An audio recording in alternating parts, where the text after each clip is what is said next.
Hi kids! Before we jump into chapter 10 of Joshua, let's recap what's happened so far.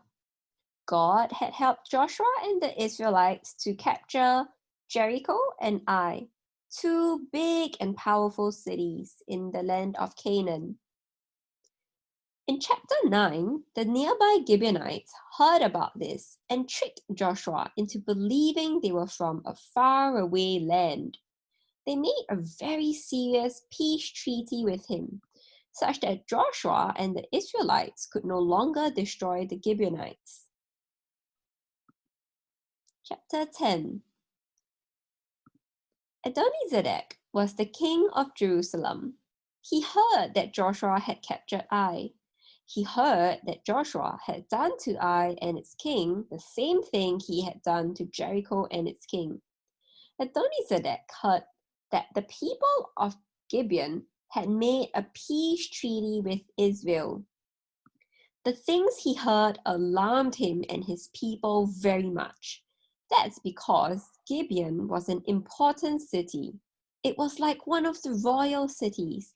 It was larger than Ai. All its men were good soldiers. So Adonizedek, the king of Jerusalem, made an appeal to the king of Hebron, the king of Jarmuth, the king of Lachish, and the king of Eglon. Come up and help me attack Gibeon, he said. Its people have made peace with Joshua and the Israelites. Then the kings of Jerusalem, Hebron, Jarmuth, Lachish, and Eglon gathered their armies together. Those 5 Amorite kings moved all their troops into position to fight against Gibeon. Then they attacked it. Joshua was in the camp at Gilgal. The people of Gibeon sent a message to him there. They said, "Come to us quickly, save us, help us. All the Amorite kings have gathered their armies together to fight against us." So Joshua marched up from Gilgal with his whole army. The Lord said to Joshua, "Do not be afraid of them. I have handed them over to you.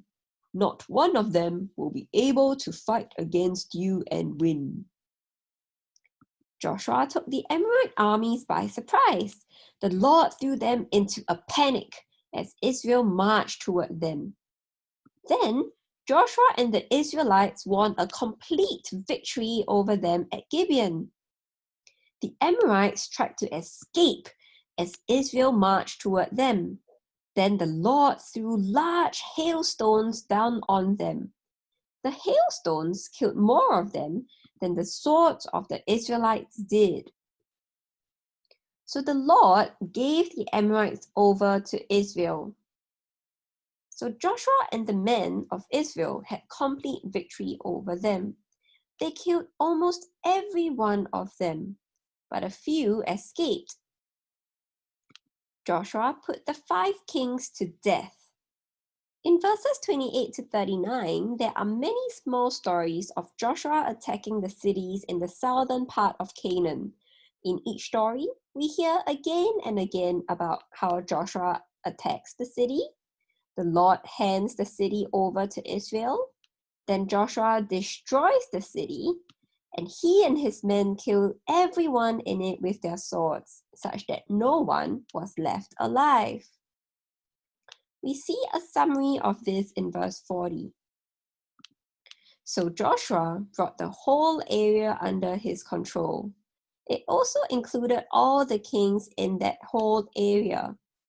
Joshua didn't leave anyone alive. He totally destroyed everyone who breathed.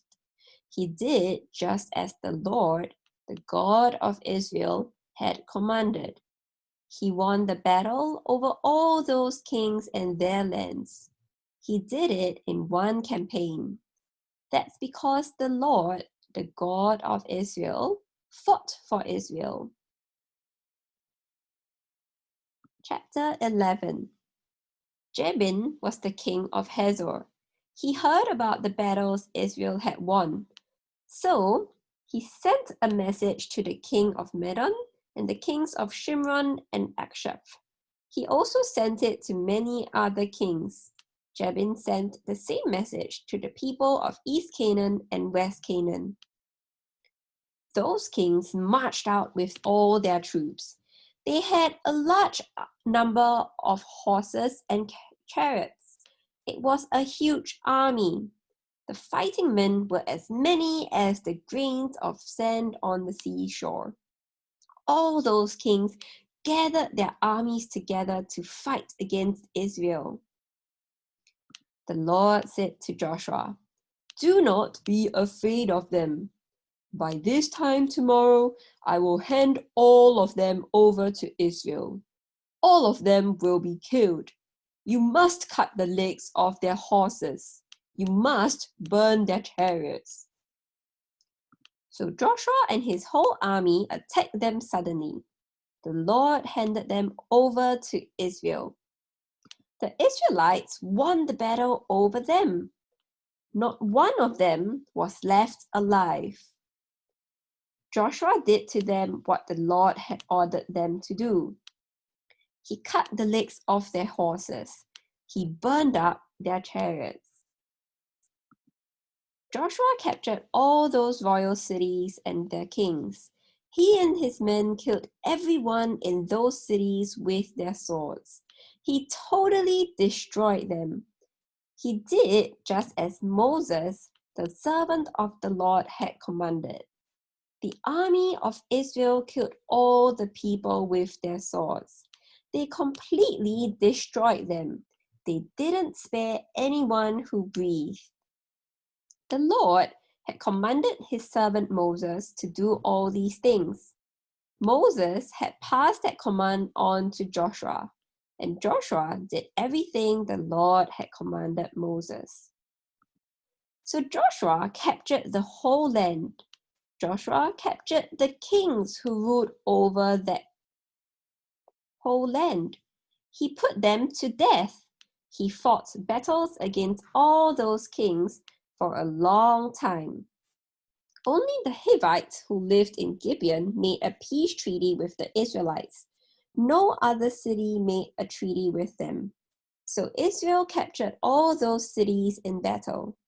The Lord himself made their people stubborn. He made them go to war against Israel so he could totally destroy them. He wanted to wipe them out. He didn't show them any mercy. The Lord had commanded Moses to destroy the Canaanites. So Joshua captured the whole land, just as the Lord had directed Moses.